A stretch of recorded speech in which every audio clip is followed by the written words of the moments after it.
చా అలా జరిగిందేంటి? ఏంటివేనా డల్లగా ఉండి తెగ ఆలోచించేస్తున్నావు?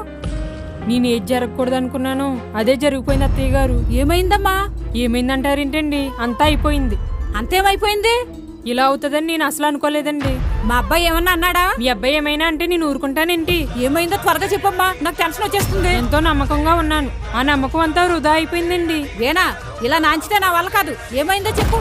మీరేంటి అత్తయ్య గారు, నా బాధలో నేనుంటే? అదే చెప్పొచ్చుగా. ఏ బాధ?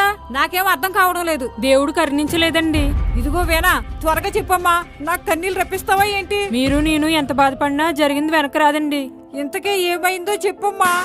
ఎంతో జాగ్రత్తగా బెల్లం దాస్తే చీమలు పట్టేసినాయండి. బెల్లానికి చీమలు పట్టినాయనా? ఇంత టెన్షన్ పెట్టో.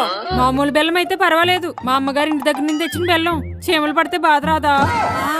చీమలన్నా పట్టకుండా ఉంటాయా, దోమలన్నా కుట్టకుండా ఉంటాయా?